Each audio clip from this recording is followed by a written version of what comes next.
पैसे का ताल्लुक सिर्फ मैथमेटिक्स से नहीं होता है, पैसे का ताल्लुक सिर्फ हिसाब और किताब से नहीं होता है, आईक्यू से नहीं होता है। पैसे का ताल्लुक होता है बिहेवियर से। ये बहुत आम कहावत है हमारे यहाँ कि पैसा पैसे वाले के पास ही जाता है। क्यों जाता है? क्या हमने कभी इसकी फ़िलॉसफी समझने की कोशिश की? क्या हमने कभी इसकी साइकोलॉजी को ढूंढने की कोशिश की कि पैसा पैसे वाले के पास ही क्यों जाता है? मसला सारा बिहेवियर का है।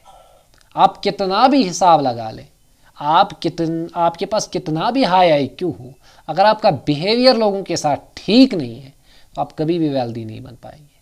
सिंपल लॉजिक है। देखो क्या है कि मैं जा रहा हूँ कोई बिजनेस डील करने, और आगे वाला जो बंदा है उसको मेरा ये इनोसेंट फेस उस पर सूट नहीं करता है। उसको चाहिए एक स्ट्रिक्ट आदमी, एक उसूल परस्त आदमी जो उसको अपने उसूल से मुतासिर करे, अपने उसूल पर चलाने के लिए तैयार करे, कन्वेंस करे। तो मैं वहाँ पर हंस हंस के बात करूँगा, ओब्वियसली वो मेरे से फ़ायदा उठाने की कोशिश करेगा, मेरे जेब से पैसे निकालने की कोशिश करेगा। अब अगर मैं उसूल परस्त आदमी बनकर, एक स्ट्रिक्ट आदमी बनकर अपना बिहेवियर सही, अपनी सेल्फ इमेज, अपना कॉन्फिडेंस अपने आँखों के ज़रिए, अपने जेस्चर्स के ज़रिए, अपने बिहेवियर के ज़रिए ये साबित कर दूं कि भाई मैं बिजनेसमैन हूँ, तो ऑब्वियसली ऐसा हो सकता है कि उसके साथ मेरी डील डन हो जाए जैसा मैं चाहूँ। अब कहीं पर अपने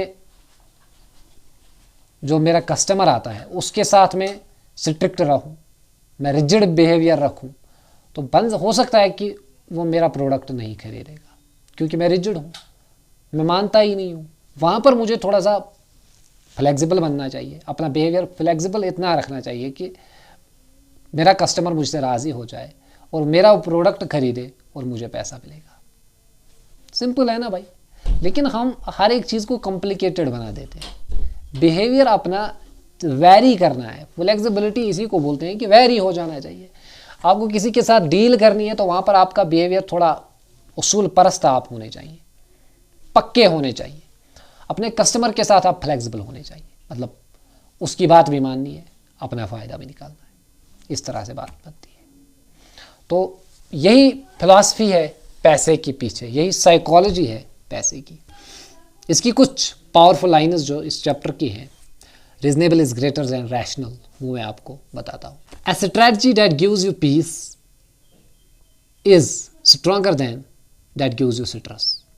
अगर आपको एक स्ट्रेटजी आपका बिहेवियर की वजह से, आपके बिहेवियर की वजह से, आपकी स्ट्रेटजी की वजह से आपको पीस मिल रहा है, आप बड़े मुतमईन होकर जी रहे हैं, आपका हर कोई काम आसानी से हो रहा है, वो बेहतर है आपकी उस स्ट्रेटजी से, आपके उस बिहेवियर से जो आपका रिजिड है, वो स्ट्रेटजी जो आपको स्ट्रेस देती है। पैसा तो आपको दोनों तरफ से मिल जाएगा, अगर आप किसी काम में हैं पैसा तो मिलेगा, लेकिन स्ट्रेटजी होती है, एक आपको मेंटल पीस देती है, दूसरी आपको स्ट्रेस दे देती है, फ़र्क होता है।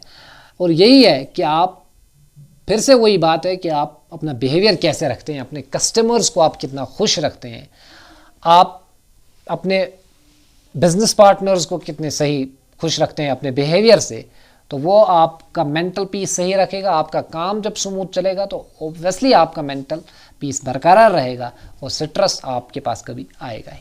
Behaviour. Perfect plans fail when emotions collapse. बात फिर इमोशंस की। बहुत बड़े बड़े प्लान फेल हो जाते हैं इमोशंस के सामने। मतलब मैं कहीं पर बिजनेस डील करने के लिए गया, मैं बहुत खुश हूं अंदर से, मतलब पैसा पीछे से आ रहा है, मैं अपने वो उसूल भूल गया कि मुझे कितने % मार्जिन रखना है। मैं अपने इमोशंस में इतना बह गया, मैं अपने फ़ायदे में से ही भी 1% यही से दे दिया उस बंदे को, तो ऑब्वियसली घाटा मुझे ही उठाना पड़ेगा, खसारा मुझे ही उठाना पड़ेगा, क्योंकि मैंने इमोशंस में बह के डिसीजन लिया, तो मेरा प्लान फेल हो ही जाएगा। ये बात होती है। अब यहाँ पर कोई ऐसी बात है कि कुछ लोग समझते हैं success is all about being emotionless, but if you really want to become successful, then you have to learn how to manage emotions. अगर आपको लगता है कि एक बिजनेसमैन इसलिए इतना बड़ा बिजनेसमैन है, इसलिए एक सक्सेसफुल बिजनेसमैन है कि वो इमोशनलेस है, तो आप गलत है। वो इमोशनलेस नहीं है, वो सीख गया है कि किस इंसान के साथ मुझे कौन सी इमोशन रखनी है, किस इंसान के साथ मुझे कौन सा बिहेवियर रखना है, इमोशंस को कैसे कंट्रोल किया जाता है, कैसे मैनेज किया जाता है, तभी वो इतना बड़ा बना। इमोशन लेस नहीं है वो, उसको पता है कि मैनेज कैसे करते हैं, उसको पता है कि किस जगह पर मुझे किसके साथ किस तरह बात करनी है। ये होता है ऑल अबाउट रीजनेबल। उसके पास रीज़न होता है कि मैं किसके साथ कौन सी बात करूँगा। रीजनेबल उसी को बोलते हैं, पर्सनैलिटी भाई। The best financial plan is the one that you can follow consistently. आपका फाइनेंशियल प्लान ऐसा होना चाहिए कि जो आप कंसिस्टेंटली उस पर चल सकें। देखो क्या होता है, अगर आपने गुस्से में आकर कोई प्लान बना दिया कि मुझे किसी की ज़रूरत नहीं है, मुझे घर भी नहीं जाना है, मुझे फैमिली नहीं चाहिए, मुझे दोस्तों के साथ नहीं जाना है, मुझे 10-10 घंटे काम करना है, ऐसा इतना पैसा चाहिए, मुझे इतना पैसा चाहिए। अब इमोशनल होकर आपने कोई डिसीजन ले लिया, ये प्लान बनाना है, बना लिया फिर कोई प्लान आपने, तब जो आप काम करेंगे वो आप कंसिस्टेंटली नहीं कर पाएंगे, क्योंकि आपके अंदर इमोशंस हैं। आपको जिसके साथ लगाव है आप उसको बिना देखे काम नहीं कर सकते दिन भर। आपको जिसके साथ बात करनी है, अगर आपने 2 दिन 3 दिन उसके साथ बात नहीं की तो आप अपना काम फिर मेंटल स्ट्रेस की वजह से छोड़ देंगे, आप कंसिस्टेंट रह ही नहीं पाओगे। हाँ, अब अगर आपने कोई ऐसा प्लान बनाया, कोई ऐसा टाइम टेबल बनाया अपनी ज़िंदगी में, ऐसे प्लान्स, ऐसे सिस्टम्स, ऐसी स्ट्रेटजीज क्रिएट की कि आपने अपना टाइम मैनेज किया, बात सारी टाइम मैनेजमेंट की है, इमोशन मैनेजमेंट की है कि आप किसके साथ कब मिलेंगे, किसके साथ कौन सी बात करनी है, पैसे के लिए मुझे कितने घंटे काम करना पड़ेगा, अपनी फैमिली को खुश करने के लिए मुझे क्या क्या करना पड़ेगा। सिर्फ पैसा ही फैमिली को खुश नहीं रखता है, आपका टाइम उनको देना, आपका उनके साथ बात करना, वो उनको खुश रखता है। तो बात फिर वही है कि आप किस तरह से इन सब चीज़ों को मैनेज कर पाएंगे एक साथ, यही आपको खुश रखेगा और यही बेस्ट प्लान है। इसी से आप वेल्दी बनेंगे।